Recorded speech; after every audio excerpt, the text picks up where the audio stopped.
2022 इं मायथाइनि एसएसएलसी आरो एचएस जोबथा आनजादाव राबां दखरा एबसुनि मादाव टप 10 मासि आवग्रिनो हानाय फरायसाफोरखौ मान बावनाय आरो बरायनाय हाबाफारि खुंफुंदों राबां दखरा एबसुआ।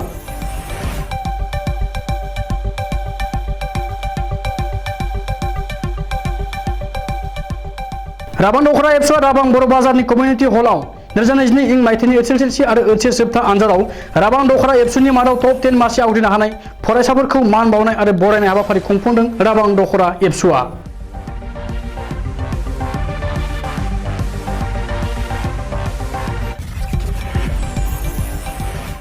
बे हाबाफारियाव गाहाय आलासि महरै नुजाथिफैयो मिरु एबसुनि लेङाइ आफादगिरि खोरोमदाव औवारी आरो मावख' नेहाथारि बुद्धिराम बसुमतारी आरो बर' सावथुन मुलुगनि मुंदांखा फावगिरि फैलाजे बरगयारी आरो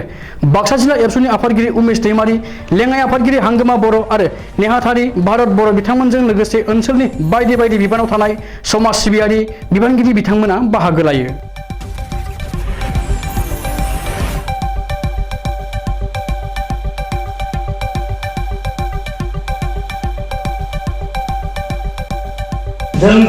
दिनै जोङो राबां दखरा एबसुनि बानजायनायाव दुलाराय बर' फरायसा आफादनि मावथांखि बादियै बिथांमोना दखरानि सिङाव 10 मासि आवग्रिनाय मेट्रिक आरो हायार सेकेन्डारि पास जानाय फार्स्ट डिभिजन फरायसाफोरखौ बेयाव मान बावदों आरो बेयो जोबोद बाख्नायथाव। मानोना दिनै गासै फरायसाफोरखौ लानानै दुलाराय बर' फरायसाफ्रा दिनै जोङो जाय मेट्रिक पास जाबाय, हायार सेकेन्डारि पास जाबाय, सोरबा सेकेन्ड डिभिजन सोरबा थार्ड डिभिजन पास जादों, दा गासैखौबो मोनसे थुलुंगाथाव मोनसे नेरसोन हिसाबै दिनै जोङो जायफ्रा बांसिन खस्थ' खालामनानै नाम्बार लानानै पास जादों, उथ्रिसार जादों, दखरानि सिङाव बिथांमोनखौ मान होदों। दा बियो दिनै जोङो गासै फरायसाफोरनि नोजोराव बेखौनो जों हास्थायगोन जाहाथे बयबो गोब्राबै खामानि मावनांगौ, नाजानांगौ आरो बेबायदि मोजां नम्बर लानायजों लोगोसे जिउआव दावगानो थाखाय गोब्राब खामानि मावनांगौ बेखौ लुबैनानै बेबायदि हाबाफारि जों दुलाराय बर' फरायसा आफादा खुंनाय जादों। आरो बे दखरानि गेजेराव दिनै जोंनो गोबां सुबुं धोननि आंखाल दङ आरो बेनिखायनो बेबायदि सुबुं धोननि आंखालखौ सुफुंनो थाखाय जोङो इयुनाव बर' हारिया गेरेमसा हारि जानांगौनि थाखाय दिनैनि फरायसायानो इयुननि जोंनि जिहेथु देशनि बा जोंनि हादोरनि मोनसे सुबुं धोन आरो बिनि थाखाय दिनै थाम थिम जानांगौनि थाखाय जोङो बिथांमोनखौ सांग्रांथि महरै दिनै बे हाबाफारिखौ लानायाव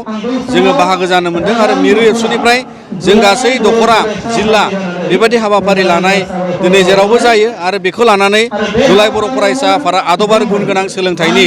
मावथांखिखौ अरायसम जों लांबाय थागोन आरो जाहाथे जोंनि साफ्रोम फरायसाया इयुनाव राफोद सुबुं धोन जानानै बर'लेण्ड आरो बर' हारिखौ दैदेननाय आरो बर' समाज आरो हादोरखौ दैदेननायाव बाहागो जानो हायो।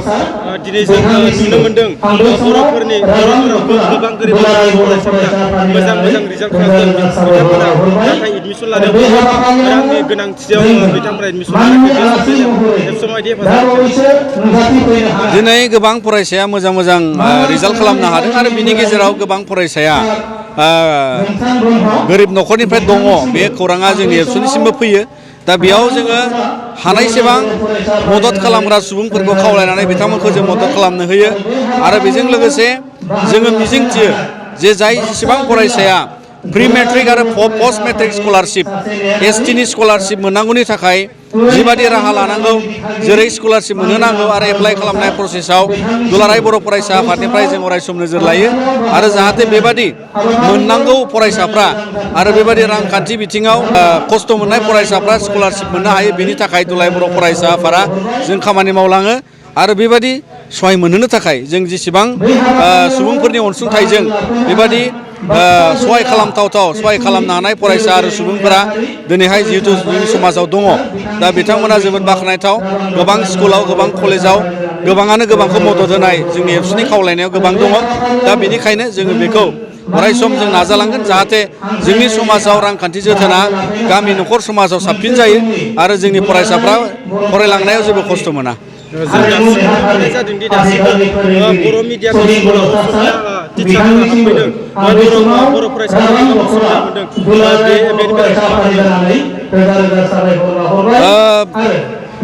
बर' फरायसाफ्रा दिनै जोंनि बर' बिजोंनि फरायसालिफ्राव गोबां रोखोमनि फोरोंगिरिनि आंखालावबो प्रब्लेम भुगिनानै दङ आरो दिनै गोबां बर' बिजोंनि फरायसालिफ्राव गोबां फोरोंगिरिनि आंखाल जानानै दङ आरो जोंहा भेन्सार स्कुल गोबां दङ आरो बे गासैबो जेंनाखौ बोस्रांनो थाखाय दिनै सरकारा नोजोर लानानै थाबैनो खामानि मावनांगौ मानोना बर' बिजोंनि क्वालिटि इडुकेसनाव जोंनि फरायसालिनि थासारि लोगोसे सरकारनि बिथिंनिफ्राय फोरोंगिरि थिसननो हायै बेफोर गोबां जेंना भेन्सार स्कुल प्रभिन्सियेलाइज खालामैयाबो जेंना आरो बेनिखायनो भेन्सार स्कुलखौ बोजबनो थाखाय बिटिआर गोरोबथायावबो 6.3नि गेजेरजों खामानि मावबाय थानाय जादों दा थेवबो बेखौ थाबैनो मावफुंनो थाखाय जोङो दुलाराय बर' फरायसा आफादनि जानानै जों सरकारनिसिम नारसिनो गिबि गिबियावनो बड'लेण्ड बुब्लि आरो बड'लेण्ड इंखं रादाबनि जे मावथि नोंथांमोननिसिम गाहाम हामलायनायखौ बावग्रोबाय आरो नायगिरि बिथांमोननिसिमबो गाहाम हामलायनायखौ बावबाय दिनै जोङो राबां दख'रा दुलाराय बर' फरायसा आफादा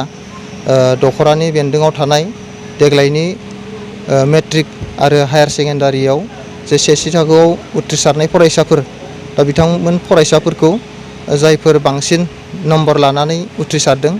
जायफोरा डिस्टिंसन स्टार मोननानै उथ्रिसारदों बिथांमोनखौ जोङो दख'रा एबसुआ टप 10 सायख'नानै बरायदों